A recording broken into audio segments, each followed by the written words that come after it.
Hey, welcome to another video. So today we're going to be going into everything there is to know about the Supreme System Lord Ra.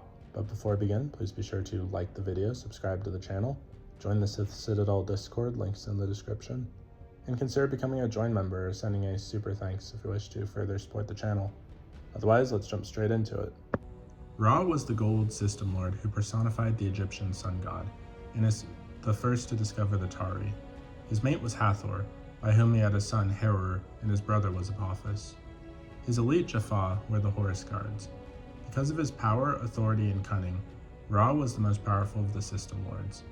Despite the animosity System Lords feel for each other, Ra was recognized as the Supreme System Lord of the GOA'ULD Empire, a title which made him nominal Emperor of the GOA'ULD. It was because of this, and his supposed murder of Egeria, that the Tok'ra took their name, which literally means against Ra. After some 10,000 years of rule, Ra was finally killed by Colonel Jack O'Neill and Dr. Daniel Jackson, who ringed an enhanced nuclear warhead on board his ship after the Abydonians rebelled, and he was forced to abandon the planet and die. Nothing is known of Ra before he appeared in 22,000 BC at Apep's side, an underlord alongside Nud and Thoth, who was given ownership over a portion of Atok's territory and forces after the latest death at the hands of Apep. United under the rulership of Apep, Ra and his kind swept across the Milky Way galaxy like a plague, taking many worlds under their control and very nearly wiping out the Unas. It was during this time that Anubis grew in Apep's favor, eventually earning a place at his side and becoming his most trusted advisor. By 17800 BC, Apep's original sons and daughters, Ra among them, became jealous of Anubis for the favor he had with Apep. It was perhaps only fitting that Anubis killed Apep, and that this very act caused the GOA'ULD to do one noble deed in their history. They banded their forces together in order to defeat Anubis. The battles raged for hundreds of years, very nearly decimating the GOA'ULD themselves, taking many Unas with them before Anubis was eventually defeated in 17400 BC and banished by the GOA'ULD Collective. Ra instated himself as the new ruler of the GOA'ULD Empire, reinstating the old order, which had been put in place by Apep. It was at this time that Ra also banished Thoth for his creation of unstable sarcophagus, though Thoth's understudy Telchak remained. To show his appreciation for her help in the fight against Anubis, Bastet was rewarded by Ra himself, who also introduced the former servants of Cyrus and Isis into the ranks of the Underlords. To ensure that the Anubis incident could never happen again, Ra also dismantled the superweapon, which had been Anubis' staple point in his attacks, and divided the crystals which powered it among the remaining GOA'ULD. It was then that the first GOA'ULD dynasty had ended, making way for the second. With the Unas of P3X888 in short supply and the GOA'ULD symbiotes growing once more at a steady rate, Ra and the other GOA'ULD were forced to push the limitations of their species. By 16,000 BC, Ra had managed to solidify his authority and appointed a new form of rulership to govern the GOA'ULD, and thus the System Lords were formed with Ra as the Supreme System Lord. Ra stated that entry into the body was awarded by a vote from the current members, creating a power system that served for thousands of years. Joining the first ranks of the System Lords were Osiris, Isis, Tiamat, and finally Yu, who at the time was thought to be a progressive ruler. During this period, Ra also took Egeria as his queen, though others such as Hathor would later fill this position. By 14,000 BC, the GOA'ULD discovered small quantities of naquita which caused Ra to petition the System Lords for a new era of expansion, offering exclusive rights and access to the now dwindling Unas in exchange for shipments of the valuable material. Their attention diverted away from gaining power of their own. The System Lords set about exploring in order to gain more and more naquita.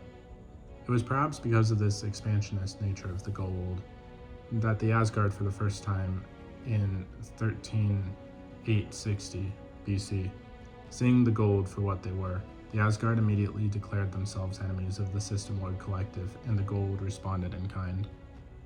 Relishing the opportunity to flex their muscles, the GOA'ULD soon struck against the Asgard, but it became apparent that they were more than a match for the stolen technology of the GOA'ULD.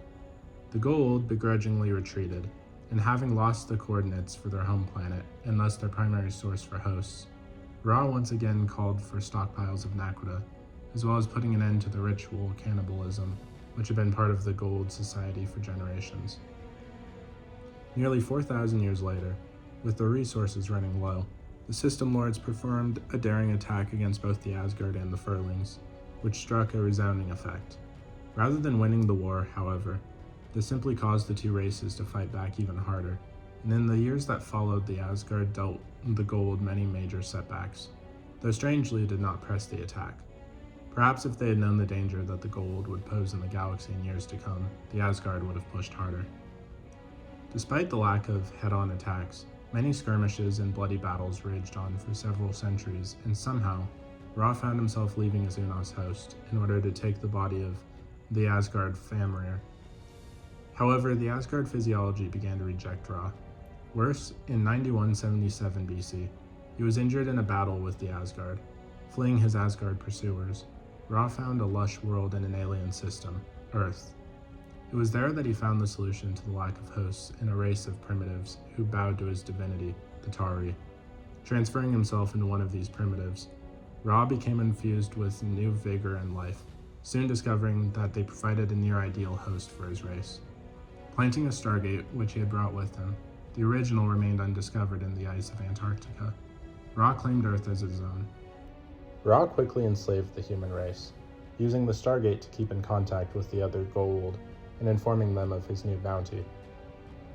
The System Lords soon fought amongst themselves for the right to claim some of the Tari, but Ra instated a system which gave each System Lord stewardship in order for them to visit the planet and claim some followers who would take into a world of the GOA'ULD's choice to act as breeding stock.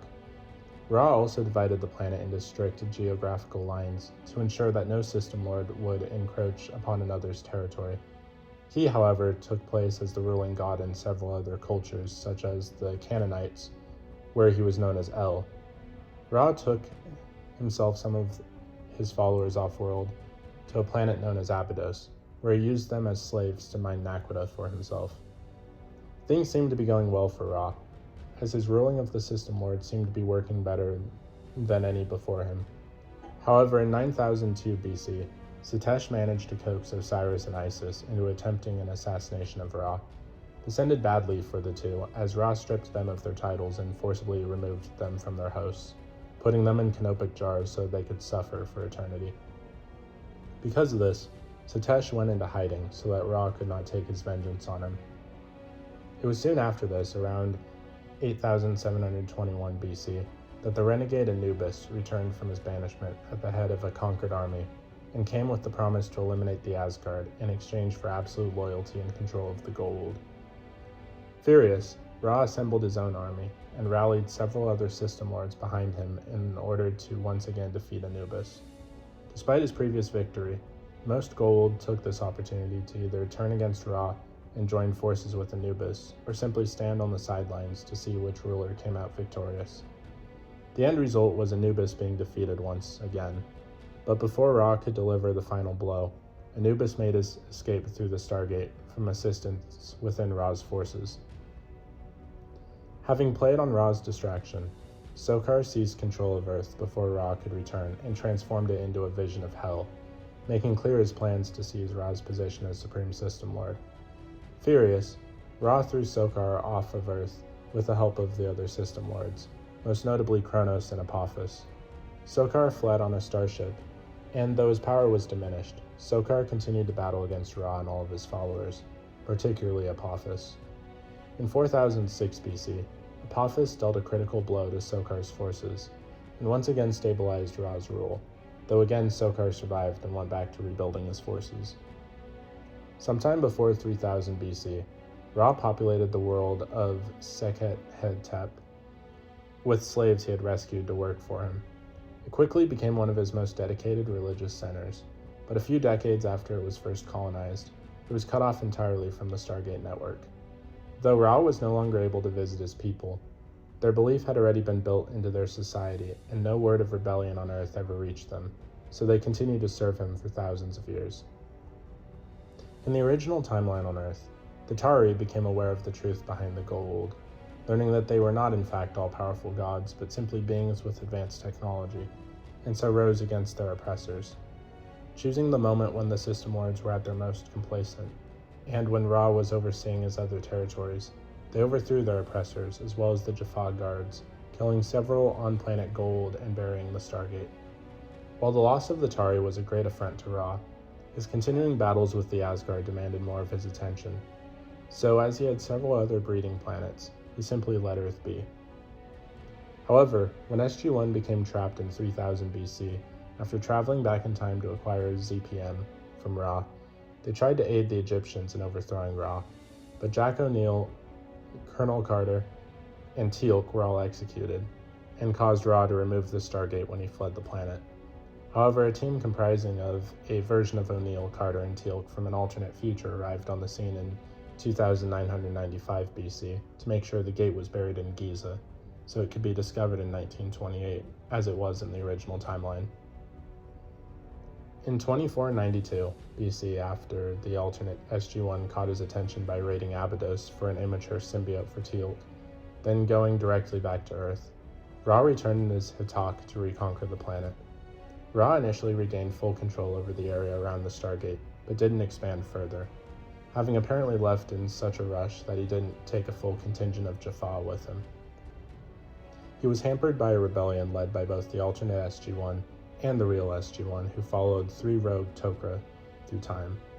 While on Earth, Ra met Egeria, who claimed to have been a GOA'ULD trapped on Earth by the rebellion, and was charmed by her, quickly trusting her and giving her a Karakesh. Eventually, what appeared to be the Ancients attacked his Hatak, and Ra retreated to his ship to fight back. Ra figured out it was just a few puddle jumpers, 2 of which were the time jumpers, and 1 was piloted by a descendant of the Ancients, and tried to steal the Stargate and leave. When the jumper, piloted by Dr. Carolyn Lamb, targeted the Peltac, Egeria used the distraction to blast Ra with a Karakesh, severely injuring him. She then had Teal'c injure him in the side with a staff weapon, and claimed that the alternate Daniel Jackson had escaped and done so. With Ra injured, Egeria had him placed in a sarcophagus and took command of the Hatak, ordering a retreat to Abydos. Ra never returned for fear of admitting he screwed up to the other GOA'ULD and potentially damaging his power. Word of this revolt somehow left the planet and made its way to the GOA'ULD breeding ground on Dendera, most likely through a system lord working against Ra, where the GOA'ULD queen, Merasis, ruled in Ra's stead. The humans living there had long embraced the thoughts of a rebellion, and so word of Earth's triumph sparked them into action. And soon Ra and Merasis' forces were overthrown, and the native Denderans purged the tomb of Ra of any GOA'ULD influence, treating it as a holy place for their rebellion. Because of Earth and Dendera's rebellion against him, Ra outlawed writing on all of his worlds and caused them to come to a technological standstill. On planets which were rich in naquita, trinium, or other materials which he needed, Ra forced his subjects into slavery and mined the planets for everything they were worth. On some worlds, such as Abydos, he used only a handful of Jaffa and scare tactics to keep the local population in check, while on other, more densely populated worlds, he employed his massive armies as shock troops as well as intrusive police forces. Despite this, Ra was known to richly reward those who served him well, and commonly showered them with wealth and honors. However, anyone who went against him were treated with torture and death, as well as being forced to serve under him unconditionally. On most of his worlds, Ra's people would congregate in small cities, where they would be allowed a degree of autonomy provided they did not rebel against him, and as long as they continued to work in the mines to pay their tribute. Ra was known to have a select group of allies who he could trust to side with him in times of crisis, including his Queen Hathor and his son Harrower, who worked as his agent for several millennia while secretly plotting to overthrow him. An unknown date after the loss of Earth, Ra created the Trial of Ra, a contest where those who sought to become particularly high-ranking servants of Ra competed in various trials across different planets. It proved to be a highly deadly test, but some overcame it.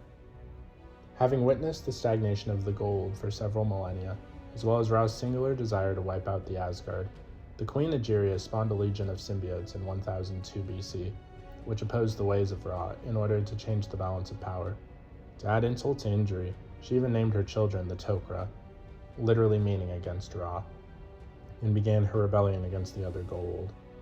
Ra's Queen Hathor, one of the last GOA'ULD who remained on Earth after the Stargate was buried, was later imprisoned in her tomb in 132 BC for all eternity. Luckily for her, the tomb had a sarcophagus which kept her alive for thousands of years before she was freed by a team of archaeologists. Hundreds of years later in 37 BC, the GOA'ULD lost 2 key worlds as well as several other vital installations. Suspecting at first the Asgard, Ra later discovered that it had in fact been a traitor in his midst, and so convened a meeting with the System Lords to deal with the situation. It was at this meeting that Egeria finally revealed her act of betrayal, and so she was sentenced to eternal damnation inside a stasis jar in Pangar, though she too was found thousands of years later and also freed. Because of this, Ra and the other GOA'ULD outlined several new measures to keep the control of both GOA'ULD queens and Naquadah in check. Because of all these happenings during the course of Ra's rule, the System Lords under him once again went back to quarreling amongst themselves, threatening to undo all that Ra had worked towards when he tried to unify his race. Similarly, Ra singled out any of his enemies who had sided with Anubis in his last attempt at power and expelled them from all ranks of the System Lords, bringing about the end of the second GOA'ULD dynasty.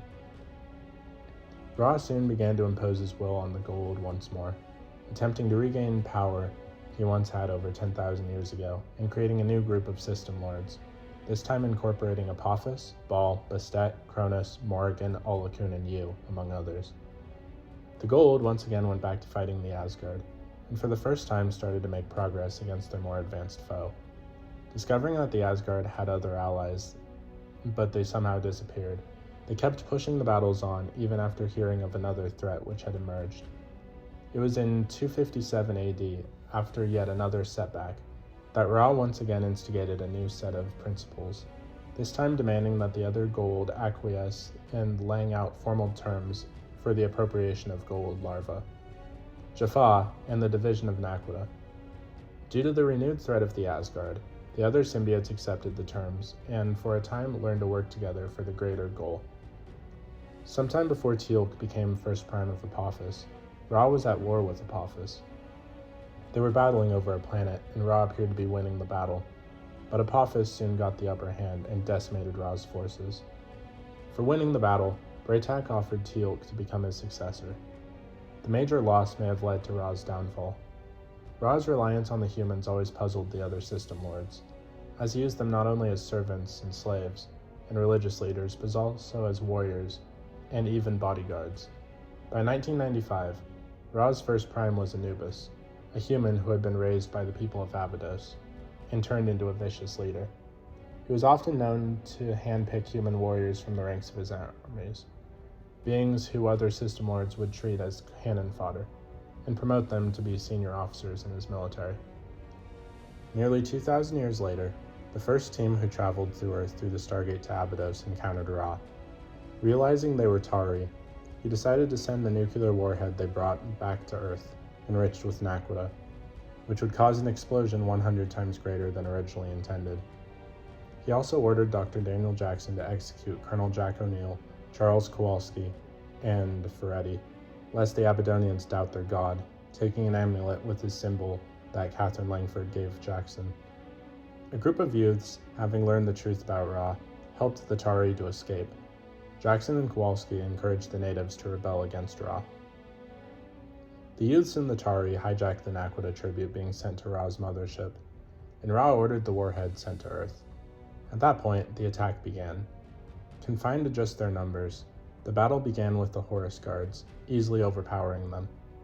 Jackson also ringed aboard his mothership, hoping to revive a dead Share. Ra discovered them and attempted to kill Jackson with his hand device. However, as this was going on, O'Neill used the transportation rings to decapitate Ra's first prime, which also took Ra's right arm as well as Jackson and Share off the ship, although not before Jackson stole back the amulet. Moments later, Kasuf and the rest of the Abydonians arrived en masse, rebelling against Ra. Believing Abydos lost, Ra took his ship into orbit. O'Neill had activated the warhead, but Ra had disabled the deactivation. Unable to stop the countdown, O'Neill and Jackson ringed the warhead aboard Ra's ship while it was orbiting the planet, destroying the ship and finally killing Ra. After Ra's death, an unknown GOA'ULD System Lord, later found out to be Apophis, traveled to various worlds including Earth, to find a suitable host for his mate, Amenet. Many individuals, including Major General George Hammond, thought Apophis was actually Ra. This was disproven after Jackson finally figured out the differences between the two System Lords in Children of the Gods. Many System Lords rose to great power in the vacuum caused by Ra's death. However, none had the sort of command over the others that Ra had held. The main ones that rose to power were Apophis, Anubis, and Baal. During the mission shortly after meeting Eris Bok, SG1 were tricked into participating in the trial of Ra as part of a scheme by Mott, Ra's mate, to kill them in revenge for Ra's death. During this quest, SG1 learned that Ra was not a GOA'ULD, but was another race entirely, their discoveries suggesting that Ra had some unspecified ties to the Ancients and the Ascended Beings. In 2003, Anubis, who had managed to return a year before, traveled to Abydos in search of the Eye of Ra, one of the eyes of the GOA'ULD and a powerful power source for his superweapon. Daniel Jackson, who had ascended, discovered that Ra had hidden it on Abydos, and Anubis realized it too and attacked the planet. Eventually, SG1 found a secret chamber in the Abydos pyramid, which Ra used as a treasure room. Among the treasures were the Eye of Ra in a secret compartment, and the Lost City tablet that told the story of the Ancients and the existence of their lost city. Anubis eventually got the Eye of Ra and destroyed Abydos, but SG1 escaped with the tablet from Ra's collection and began their search for Atlantis. Years later, another GOA'ULD claiming to be Ra risen from the dead started to rise to power, although he seemed to possess all the knowledge and talents of Ra, even going as far as to locate several hidden caches of resources hidden away by Ra. He was in fact simply the offspring of Ra, and so contained his genetic memory. Despite this, he managed to draw many Jaffa to him, who truly believed he was the Sun God reborn. So what did you guys think of the Supreme GOA'ULD System Lord Ra? Please let me know in the comments down below. If you haven't already, please be sure to like the video, subscribe to the channel, join the Sith Citadel Discord, link is in the description, and consider becoming a join member or sending a super thanks if you wish to further support the channel. Otherwise, I'll see you in the next video.